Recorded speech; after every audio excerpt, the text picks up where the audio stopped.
Obećana zemlja koju je 12 izraelskih plemena osvojilo i kojom je trebalo teći med i mlijeko, stoljećima je žarište napetosti, sukoba i ratova.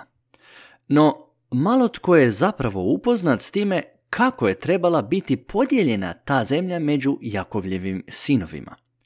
U ovom ćemo videu zato to pokušati vizualno prikazati. Ostanite uz lekciju brevis. U Tori, Jošu i Sucima možemo čitati o obećanoj zemlji koju su Izraelci trebali zaposjesti. Podsjetimo se ukratko kako je priča uopće započela. Prije svega tu je praotac vjere Abraham. On je iz dalekog Ura preko Harana stigao u obećanu zemlju Kanaan. U dubokoj je starosti dobio sina Izaka, a Izak je pak za nasljednika imao Jakova. Jakov je imao čak 12 sinova.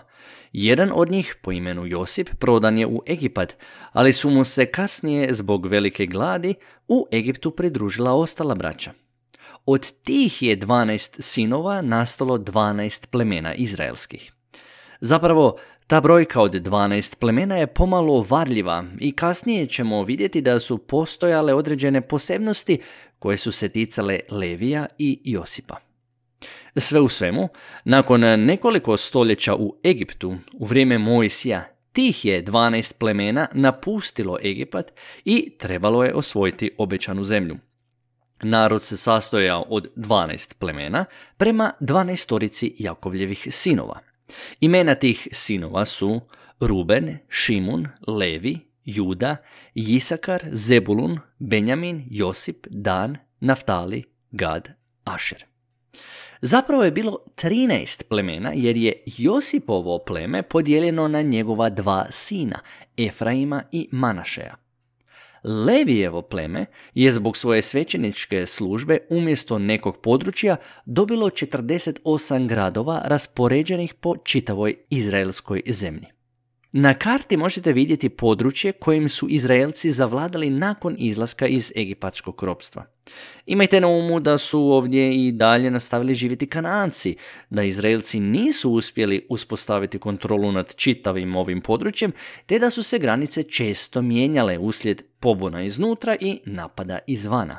No, uglavnom, ovo je područje ono što su Židovi smatrali svojom obećanom zemljom.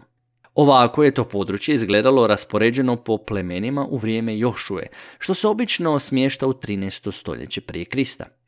Valja primijetiti 3 plemena, Šimuna, Judu i Benjamina. Naime, to će područje nakon podjele kraljevstva postati južno, te će kao svoje središte, naravno, imati Jeruzalem kao glavni grad.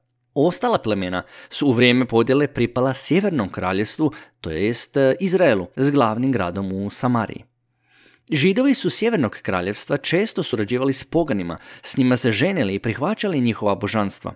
Tu su nam, dakle, začeci poznatog prijezira koji su Židovi iz južnog kraljevstva, dakle Judejci, gajali prema Samarijancima.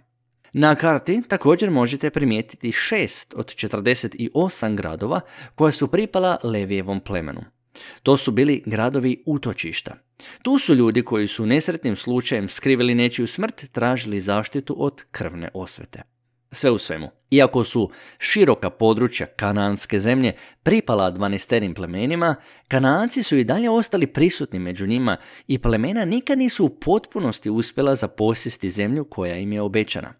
Želja za posjedovanjem konkretnog kanaanskog područja snažno je bila prisutna u vrijeme Isusova djelovanja i zato ne čudi da su mnogi od Mesije očekivali vojni pohod. No, Isusovo kraljevstvo nije od ovoga svijeta, stoga kršćani, iako jesu vezani uz područje obećane zemlje i Jeruzalema kao svoj jedini istinski dom kojem teže, smatraju kraljevstvo nebesko. Hvala na pažnji i do idućeg puta, pozdrav u Kristu.